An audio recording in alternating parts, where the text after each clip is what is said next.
10 perimenopause symptoms you may be experiencing.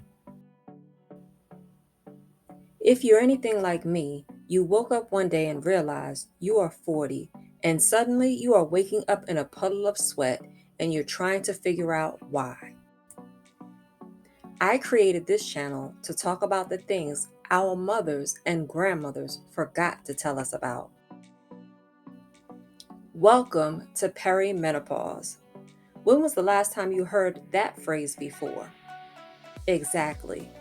That's because it is the unspoken, often left out part of womanhood. But today, we are going to discover what perimenopause is and what it isn't. If you are enjoying this content, please hit the like button. It really helps us get this valuable information out to others just like you and improves the chances for others who are searching for this type of content so that they will be able to find us. If you are interested in continuing to receive golden video content like this one in the future, please consider subscribing. And don't forget to hit the notification button so that you won't miss the next time we post a video. Be sure to watch until the end, as the number one on this list is such a taboo topic. No one is talking about this. Now back to the video. Is perimenopause the same thing as premenopause? Although people often use the two terms interchangeably, they actually mean two separate things. The North American Menopause Society defines premenopause as the time between a girl's first period and the onset of perimenopause for women. Okay, now that we've looked at what it isn't, well then, what exactly is perimenopause? Good question. Perimenopause is the time in a woman's life when menstrual periods become irregular. It typically occurs in women in their 40s to early 50s, according to the National Institute on Aging.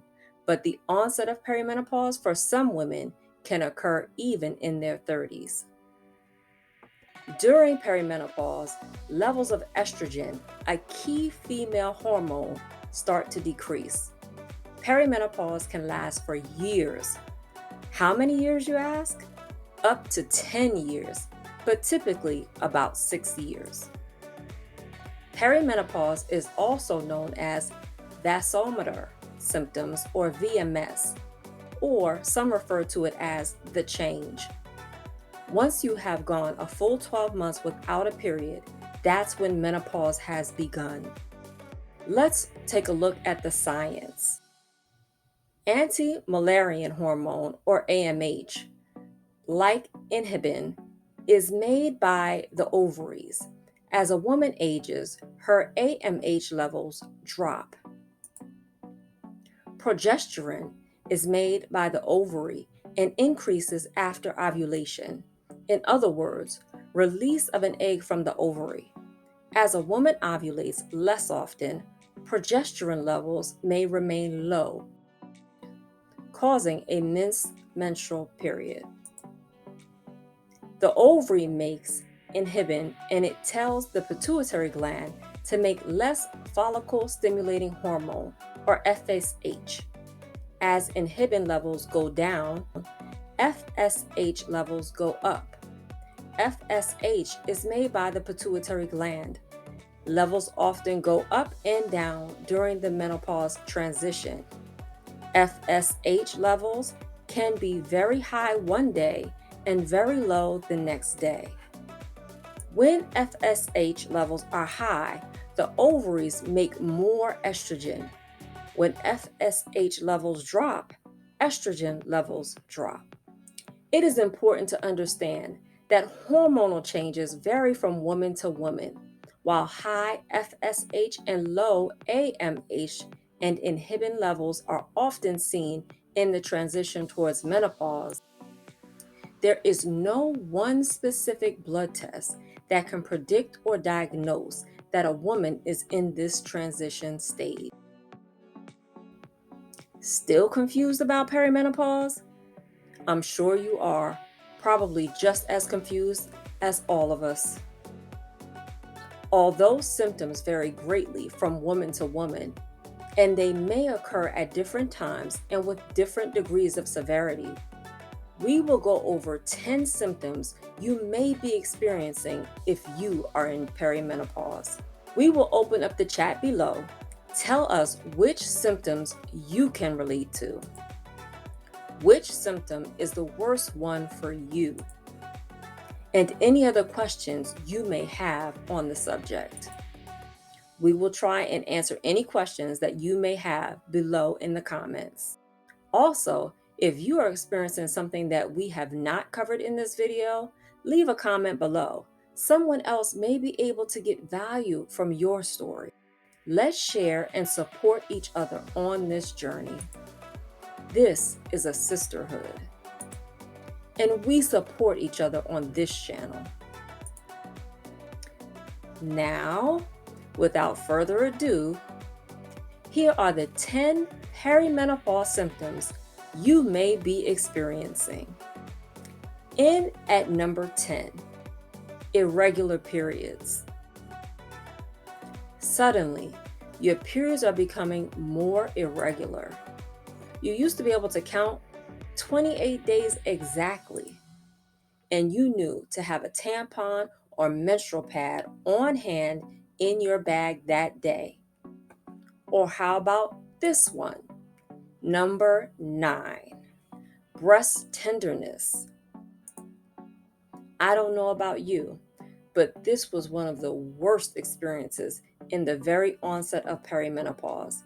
It was worse than I remembered in my preteen years.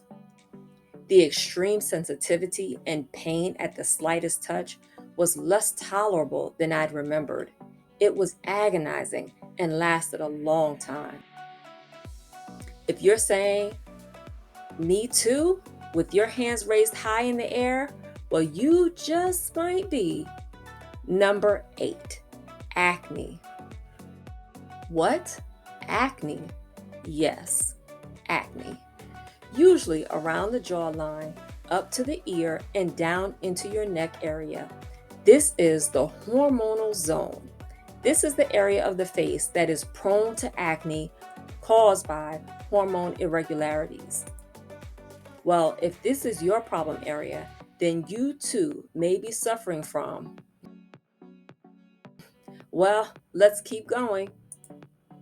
Number 7, hot flashes. Have you ever been sitting watching TV or reading a book, and suddenly, out of nowhere, it feels like someone put a heating pad on you and set the temperature on high? That, my friend, is a hot flash. I know, you're thinking, no, it was just really hot that day. Denial. It's not just a river in Egypt. You started sweating profusely. You looked around and no one else was uncomfortable but you. Well, my friend, these hot flashes usually occur predominantly around the head, neck, chest, and upper back, and may be accompanied by heart palpitations or fluttering. Okay, or maybe this one. Number 6, insomnia. Are you having trouble sleeping at night? Tossing and turning all night long? Having trouble going to sleep or staying asleep? Well, number 5, mood swings.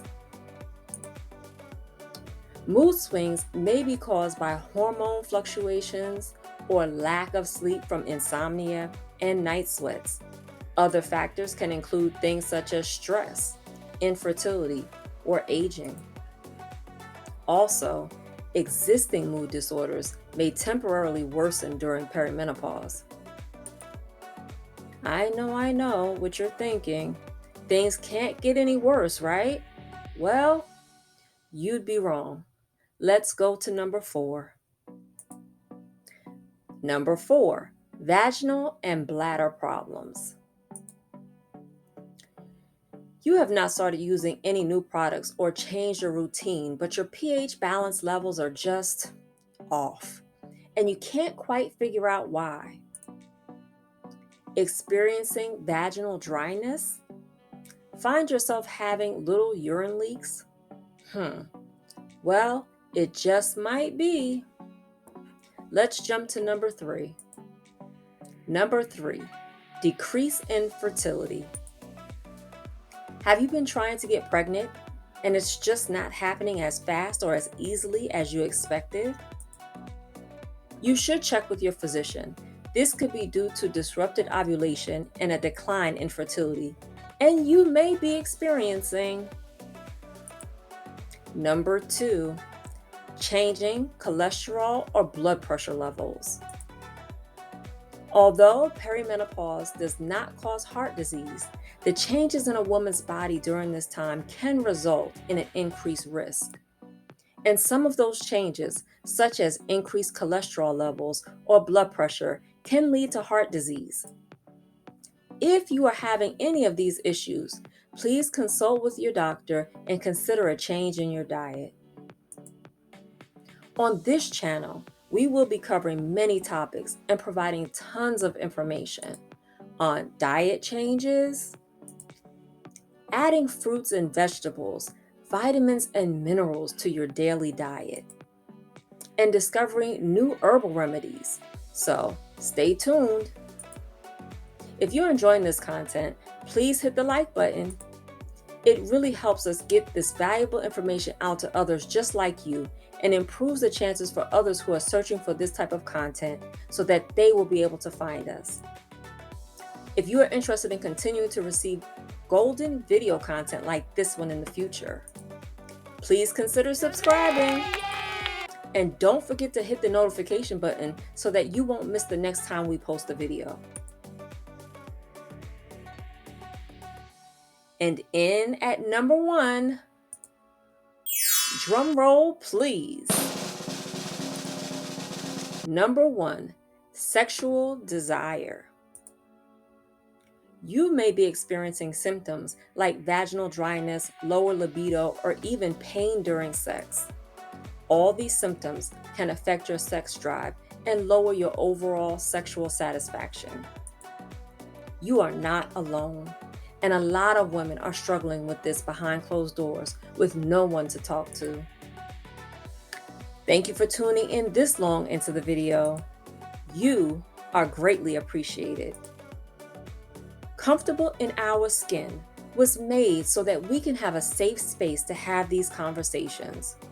This channel will be bringing you the forbidden knowledge and the taboo topics so that we can have those conversations. We will be covering things such as mammograms, breast biopsies, health is wealth, healthy eating and living practices, changing over to use all natural products, grandma's herbal remedies, and so much more. Let us know in the comments below, what is it that you need a safe space to talk about? So in this video, we have learned what perimenopause is and what perimenopause is not. We have also learned to diagnose the signs and symptoms of perimenopause. And in our next video, we will discuss some of the possible treatments for perimenopause and find out, is there a cure for perimenopause? So stay tuned. Thanks for joining us, and we hope to see you again soon in the next one.